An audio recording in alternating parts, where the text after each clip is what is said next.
Good day, future licensed professional teachers. Welcome to our online orientation for the licensure examination for teachers. I am Sir John, your lecturer, and I'll be guiding you through what to expect during our review sessions and how you can prepare effectively for the LET. For the information of everyone, no, our online review session is free. Now, if you are new here, welcome to the family of Jaguars. Yes, Jaguars. As future educators, I call you Jaguars, not just as a name, but as a symbol of who you are becoming. The Jaguar is known for its power, focus, agility, and determination. It is a creature that moves with confidence, strikes with precision, and never backs down from a challenge. And I assume that ganyan din kayo.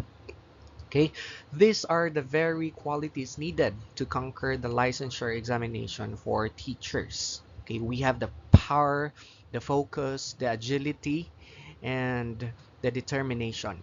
Okay, like jaguars stalking its path, your eyes must stay locked on the goal. And our goal is for you to be able to ace, okay, and top the let, okay, to become a licensed professional teachers. The ability to adopt, review smartly, and tackle different types of test questions is the key for passing the LET. And you know, as a reviewee before, I always uh, do. Okay, I always do and try my best, no, to review. I spend time. I sacrifice a lot of time with my friends, a lot of gala, ganon, pinagpaliban ko muna yon because of the review. Next is the determination. Okay, the Jaguars don't quit, neither should you. Success is not for the fastest or the smartest alone. It's for those who refuse to give up. Okay, ganyan tayo. There's no option para mag-give up. Okay? So when I call you Jaguars, I am reminding you of the greatness within you. And let's channel that spirit and pass the let with confidence and pride. So again, this is Sir John and welcome to our online lecture. Okay, so actually this is just an orientation. Okay, it's just uh, instruction, no, as we go along with our review season for the September 2025 LET. And I hope na okay kayo dyan sa kinalalagyan nyo ngayon. Okay. By the way, for the information of everyone, I am a Boholano. I am a Bisaya. Siguro, klaro no, when I speak Tagalog, I sound Bisaya. Oh, I'll be speaking more in English because I'm confident more in speaking English. Maka pag-explain ako pag English. Okay, so yeah. So shall we proceed? So I'll just request, no, each one of you to please don't forget to subscribe. Subscribe to be updated on our review sessions. Okay. So for formal introduction, I am John Lope G. Adlaon. I am a licensed professional teacher, a graduate of Bachelor of Secondary Education, major in Science, and currently serving as a college instructor at Bohol Island State University, main campus. I bring with me not only classroom experience, but also the distinction of having achieved a 91% rating in the science major. Okay, as a review center lecturer and a speaker, I am passionate about guiding aspiring educators towards excellence and helping you to develop both content mastery and test taking strategies. It is my privilege to join you in this journey as you prepare to take one of the most important exams in your professional careers, that is the LET. Okay, let's work together to make your goal of becoming a licensed teacher a reality. Okay. As we say sa ating tagline, okay, together we will achieve your dream. Walang iwanan. Okay, Jaguars, walang iwanan. All right, so our objectives for today's session orientation, okay, is for you to be able to understand the structure and the coverage of the LET. Okay? So dapat alam natin kung anong klaseng battle yung tinatahak natin. Okay, know the review goals, schedules, and expectations. Okay, expectations. Being expectant is really important, no? Because the more you expect, the more effort na yung gagawin. Okay, and also you'll be able to familiarize with the study strategies and test taking tips and feel motivated and prepared to succeed. Okay, because parang kumbaga will be in a battle soon. Okay, during the LAT. So if sasaba ka sa gera, it is important that you are trained, you are prepared, you are exposed, okay, to challenges para di maninibago, okay, sa mga hamon, okay, na i-face natin soon. Okay, so what is the importance of the let? Okay, ano man day? Ano ngayon kung hindi na lang mag-let ang teacher? Well, let is very important actually. It is more than just a test. Okay, it is your gateway to entering the professional world of teaching. Okay, and passing it is a reflection of your competence, dedication, and readiness, okay, to mold future generations. Kumbaga, lisensya, kailangan natin siya para we can practice our profession. Okay, we can be employed in public sectors, okay, para uh, para malaking sahod na rin. Okay? So we will not deny that na it's part, no? Aside from being into our passion, okay? Uh, isa din sa ating motivation to really grab the license is to have you know, sakto na sahod. Okay? Medyo malaking sahod kumpara sa ma-employed ka sa isang private na institution.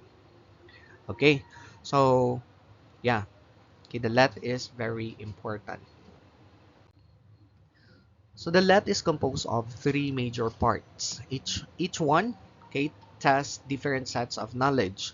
So you'll need to balance your preparation. You need to really strategize. Kasi you have three areas to focus. We have Gen Ed, Prof Ed, and specialization. This is for secondary. Tatlo. Sa elementary, I think they just have Gen Ed and Prof Ed. Okay, so for the general education, that is 20%, okay, of the total weight, okay, the total rating, okay, sa let Prof Ed is 40% and specialization is 40%. Okay, the Gen Ed and Prof Ed, okay, for sure, most of the review centers are really focusing on Gen Ed and Prof Ed. Okay, and for specialization, although they still, you know, uh, focused on specialization. However, during my time, yung specialization is medyo tinuturo siya kay sa bandang huli. Okay, the lectures were just given the yung papalapit na talaga yung board exam. So what I did is what I did when I was a reviewee, okay, so I really look for a supplement, okay, resources para I can study really the specialization because it's 40%. It's a big, okay, chunk sa total rating natin, and we can't afford to lose 40%, no?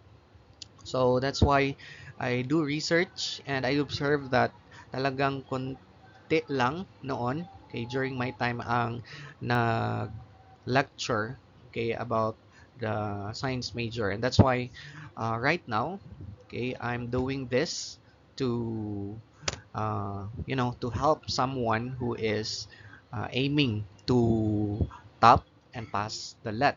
Okay, for your information, we'll be focusing on science. majorship. Okay, science major. Alright, so that is the let structure. Now, let's proceed to the review goals. Okay, so ano ba yung target? Bakit ginagawa natin ito? Why we have this program? Okay, so our review program aims to, first, reinforce key concepts and competences.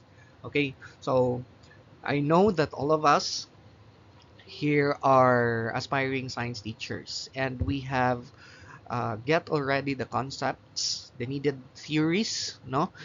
It's already taught to us by our instructors during our college days.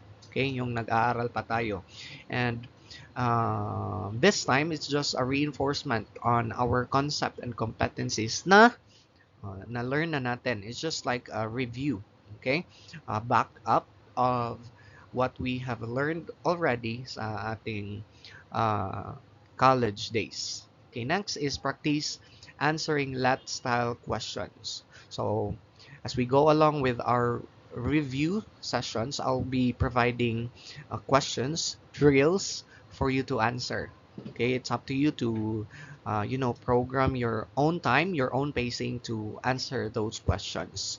As I will be uploading it on YouTube, you can just view it anytime. Okay, next is build confidence through drills. Okay, diba they say practice makes perfect. Okay, although sometimes it will not make us perfect, but at least it can make us better. Okay, practice makes us better and better and better. Okay, so you just do drills daily. Okay, perhaps um, 100 items per day. Okay, or 200, 500, or 1,000 items per day. Okay, it's up to you. You have your own style, your own strategy kung paano mag-review. Okay? Kung saan ka hiyang, okay, yun yung gagamitin mo na approach. Okay? Kasi iba-iba tayo. We have differences in our approach. Differences in ways of learning. Okay. Alright, so let's proceed to our review schedule. Okay. Please take note, no, of your review calendar. Attendance and participation are expected whenever we have a lecture. Okay? So, mas maigi na talagang nandun kayo sa live, okay, para your questions will be attended. Okay? You can comment your questions, and I will attend to your questions on the comment section, okay, during our live uh, lectures. All right, so here is our online review timeline for September 2025 LET. Okay, on May 27, 2025, I'll be giving you your 150 items diagnostic test. Okay, I suggest na you take this diagnostic test. Okay, you record your scores, because after that, we are going to have a rationalization of the diagnostic test items. Okay, iisa-isahin natin, explain natin yung mga choices, okay, bakit hindi siya yung dapat sagot, at we'll also elaborate the concepts related to the question and the choices. Okay, so since that is 150 items, we have three different sessions, okay, for our rationalization of diagnostic tests. Okay, that will be held on June 3, June 5, and June 10. Okay, after that is our series of lectures, rigid lectures. Okay, starting from June 17, this is until September. Okay, September during your licensure examination for teachers. Okay, as you can see here, okay, sa different sessions, we have a specific topic, okay, focused topic, and this topic class actually is aligned with the TOS, table of specification, given by the uh, Professional Regulation Commission, or PRC. Okay, so we need to really make sure that our concepts na sinishare sa inyo is aligned with your TOS. Okay, para hindi masayang okay, yung time ninyo.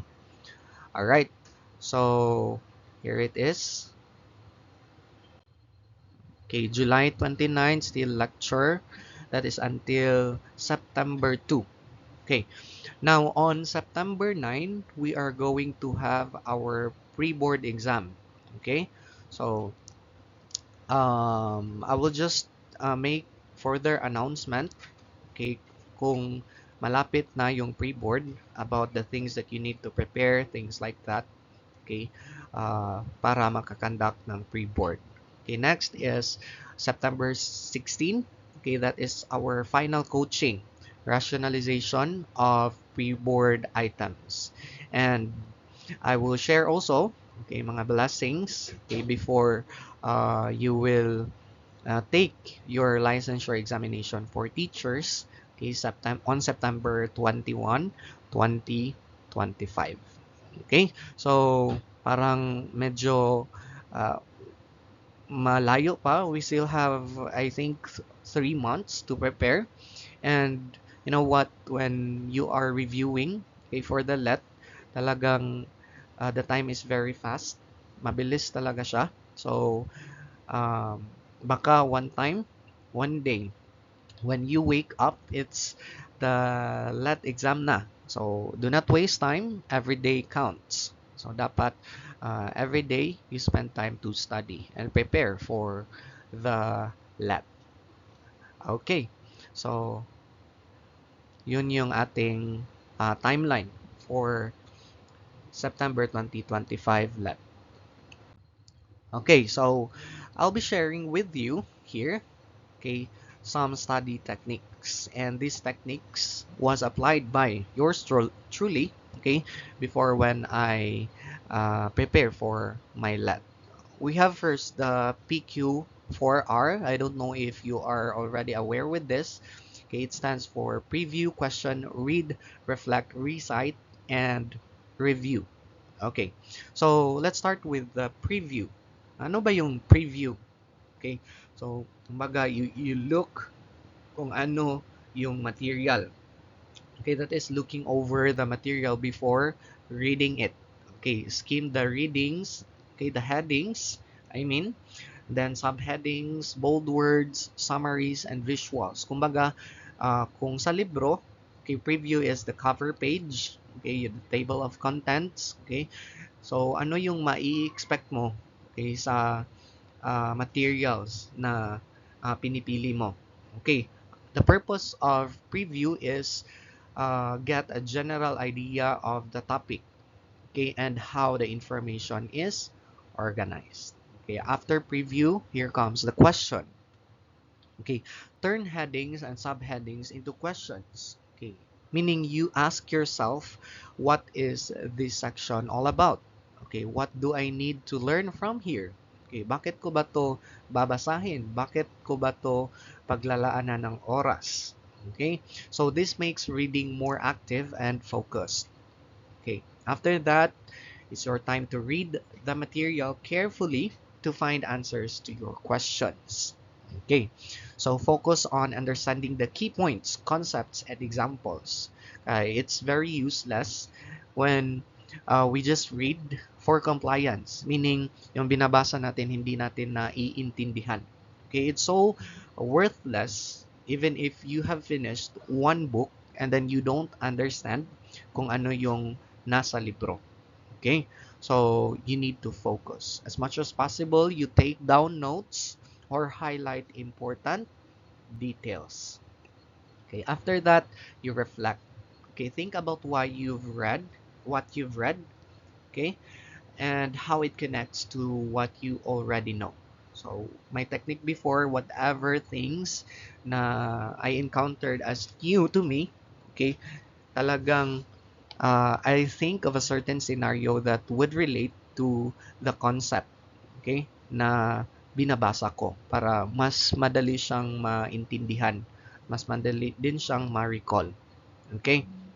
So you can ask, how does this relate to my experience, or why is this important for the LET? Okay, making connection helps deepen your understanding and your memory.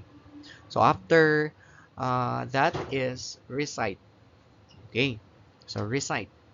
Say or write down the main points in your own words. Okay, I don't know if this will apply to you, but in my case, for me to really know na naiintindihan ko yung lesson, okay, or yung topic is if I am able to, explain it using my own words. Okay, pag may explain ko na siya using my own words, I can really guarantee na talagang natutunan ko yung concept, okay, or yung topic.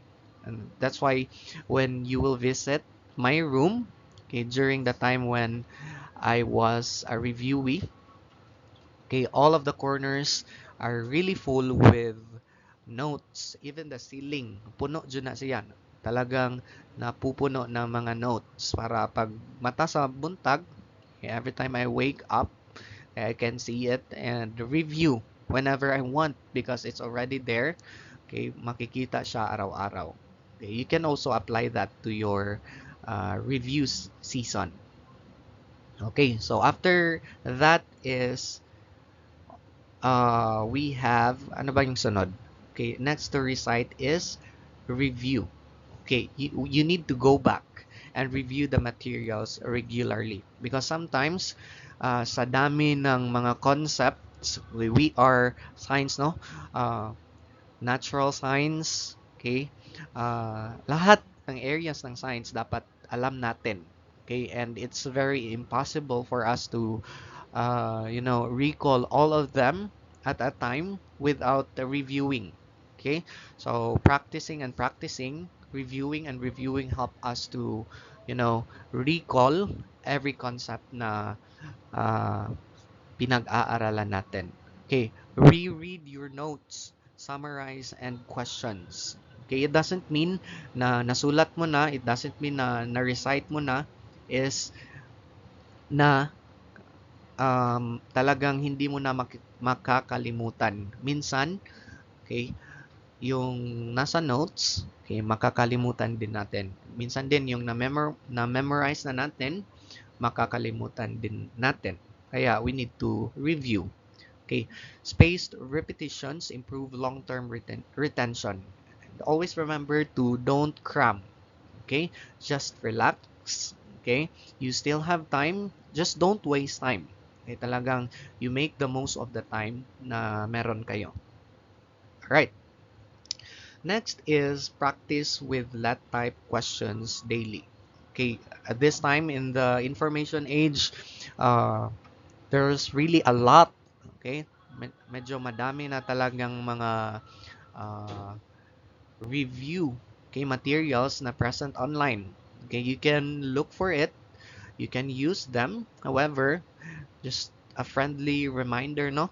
Whenever you use resources online, you need to verify na the given information is really correct because sometimes some sources is not reliable. Okay, dapat you choose kung ano yung reliable or you do your own research. Okay, when there's a question and there's an answer, you research, okay, kung tama ba talaga yung answer. Okay, don't worry, all of your efforts will be paid off, okay, during your let. Okay, next is focus on weak areas. Okay, ito na tayo.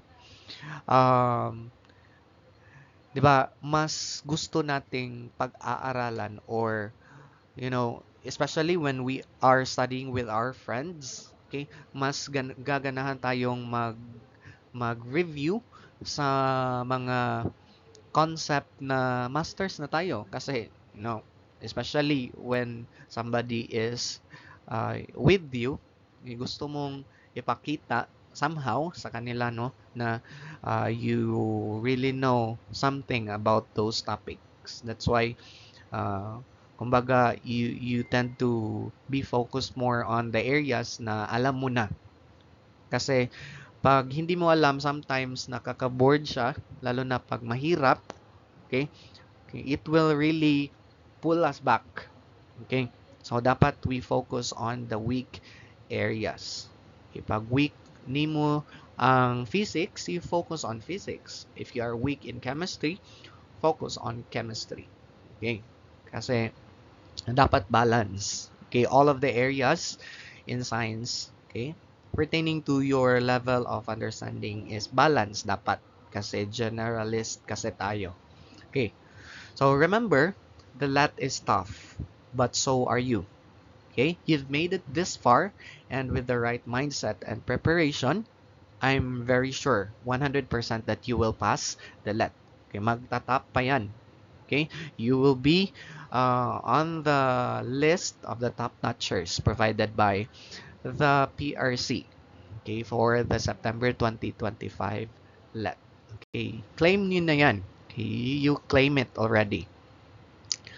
Alright, so this time, okay, before we'll end, no, I would just like to share with you my email account. You can use this to send your queries or send messages if you want to. Okay, you can use this, johnlopeadlaon@gmail.com. Okay, it's always available anytime and anywhere. Okay, and I will try my best to really attend to all of your queries, all of your concerns. Okay, we also have group chat, okay, via Messenger. Okay, if you want to join our group chat, this is nationwide, no, um, or even if you are outside the Philippines, no, you can still join as long as uh, you will take the September 2025 let. Okay, so this group chat is for let takers, no, science major particularly, no. Okay, kung gusto nyo, you can join. You can message our official FB page, Sir John, or you can comment your Facebook on the comment section so that I can add you. Okay? Or, yeah, you can just message me sa ating official FB page. So, this image here, okay, nasa screen, okay, that is the profile and the cover photo of our page. Okay, you can just check it out. Okay, I did not really post a lot of materials there. Okay, kasi mostly is nasa YouTube. Okay, we'll just be focusing on one platform, the YouTube. Okay, I will just make announcement kasi sa ating Facebook page. Okay. You can also connect with me through our comment section in every uploaded videos. Okay, from time to time we'll be uploading videos. We'll be having live lectures. No, you can communicate there in the comment section, and I will really appreciate if you will engage yourselves. Okay, so wag mahiyang magtanong. Okay, so I do hope no that I meet our objectives for our orientation. Okay, if you have further concerns, okay, you can just comment there, okay, in the comment section of this video. Alright, so thank you so much for joining our orientation for today. Okay, this journey won't be easy, but it will be worth it. Okay, remember that it will be worth it. Okay, let's work together towards your goal to become a licensed professional teachers. Once again, Jaguar, good day and God bless. See you on our next session, okay, which is the rationalization. Goodbye.